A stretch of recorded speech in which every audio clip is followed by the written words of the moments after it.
Trenčín hra v oslabení. Varholík. Našiel Plavuchu, na pravej strane voľný Rybovič. Dostal puk. Košičania to urobili elegantne, autorom gólu René Pucher. Hostia využívajú presilovku.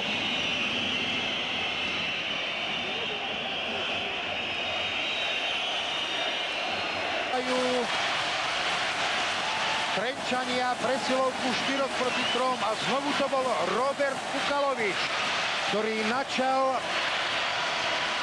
včera gólostroj trenčianskeho mužstva a včera Trenčania zásluhou Pukalovičovej tvrdej strely využili presilovku za 4 sekundy. Dnes za 8 sekúnd vedú znovu o 3 góly. 4-1. 14. minúta a 58. sekunda. Pukalovič 4-1 pre tohto trenčianskeho obrancu. Je to tretí gól vo vzájomných zápasoch oboch mužstiev v tejto sezóne. Využitá presilovka. Košičania využili početnú prevahu 5-4 pri vylúčení kapitána Trenčanov Jánoša. Trenčania im to vrátili pri vylúčení Jána Varholíka a znovu sa bude vylúčovať. Tak sa nám trošku roztohlo vrece s vylúčenými hráčmi. Tentoraz to bude na strane trenčianskeho mužstva. Jaromír Dragan už opustil bránku. Košičania sa dostali do útočného pásma. Podarilo sa im aj vystreliť, stále držia pásmo, ale už sa puku dotkli trenčianski hráči a za podrazenie si jeden z nich pôjde sadnúť na trestnú lavicu. Ktože to bude? Vladimír Vlk tam protestuje pri hlavnom rozhodcovi Mihálikovi. Pri trestnej lavici je Marián Hosa a je to práve on, ktorý si ide sadnúť na trestnú lavicu za tento zákrok, za toto podrazenie, ako ho klasifikoval hlavný rozhodca Mihálik. Vorobel, stále Vorobel, prenechal Rybovičovi, pred bránkou je Plavucha, je tam aj Peter Pucher, Vorobel, Rybovič, vystrelil Peter Pucher, len bočná sieťka kompasovej brány, ale pokračuje tlak Košičanov. Trenčania už sú so 4 hráčmi a získali tu Pardaví v solovom nájazde. A dá! 5-1. Ján Pardaví. Ján Pardaví dáva 5. gól trenčianskej Dukly. V hre 4-4. 16. minúta a 31. sekunda. Pozrime sa na celú situáciu. Pred týmto momentom už boli Trenčania 4 na ľade. Ján Pardaví vypichol puk Ľubomírovi Rybovičovi a hoci na 2-krát po 5. raz prekonal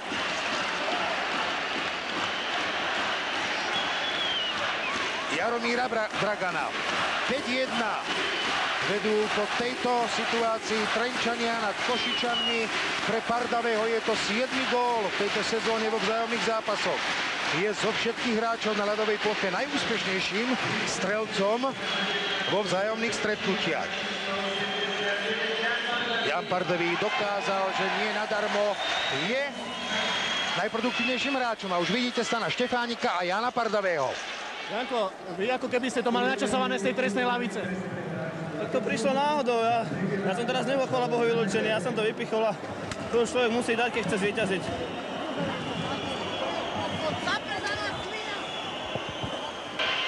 Ešte raz sa pozeráme na break, do ktorého sa dostal najlepší extraligový kanonier, najproduktívnejší hráč Ján Pardavý a po 5. raz prekonal brankára Dragana. Plavucha. 16.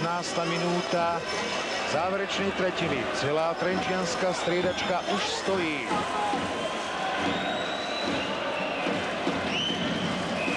Zakázané uvoľnenie, zadarmo sa dostanú domáci hráči do útočného pásma. Trenčianska dvojica trénerov Jaroslav Walter a Rudolf Poč. Veľkí hokejista hokejisti 60. rokov.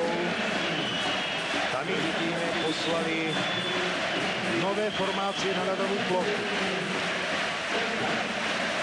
Jaroslav Walter pozorne sleduje svetelnú tabuľu. Svieti na nej 15. minúta, 24. sekunda.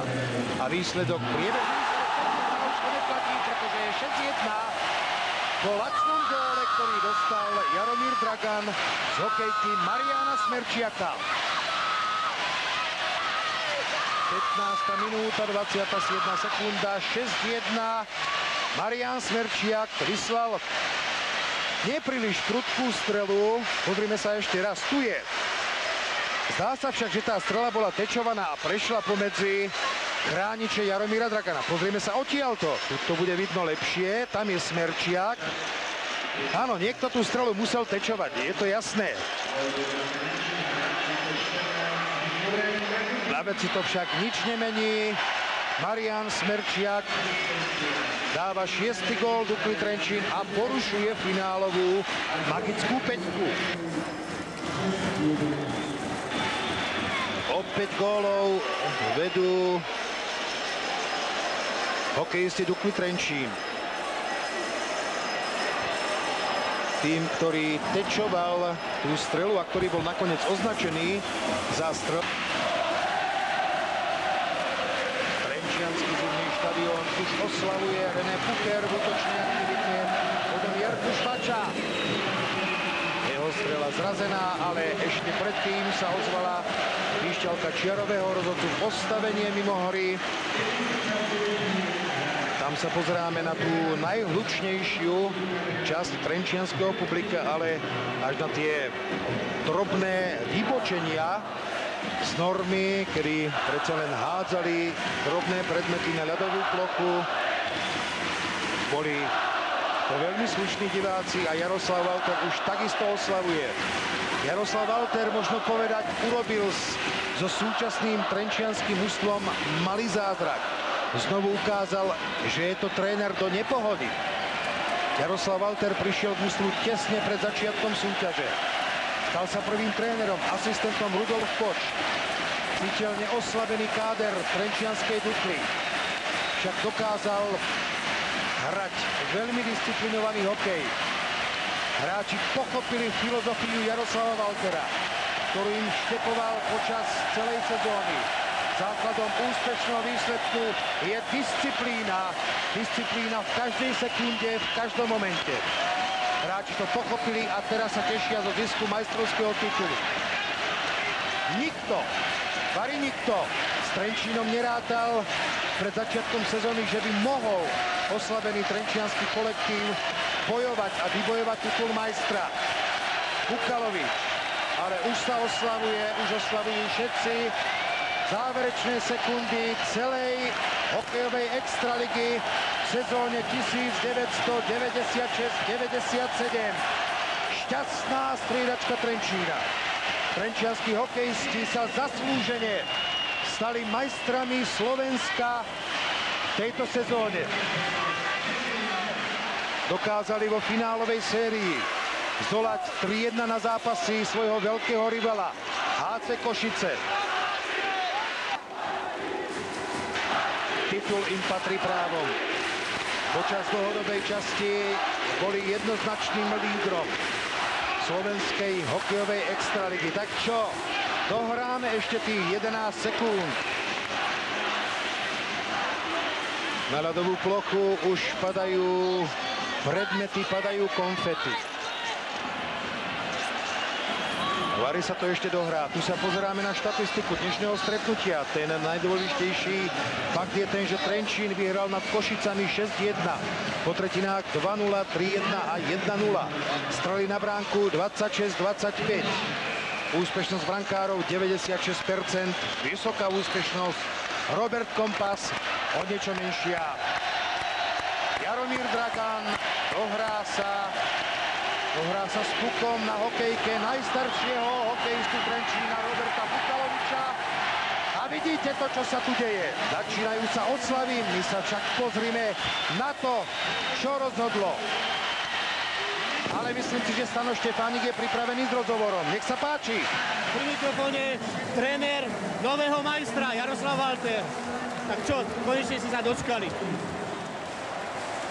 Dokázali sme, že sme dobrý manšaft. To bolo všetko, čo charakterizovalo vaše mužstvo?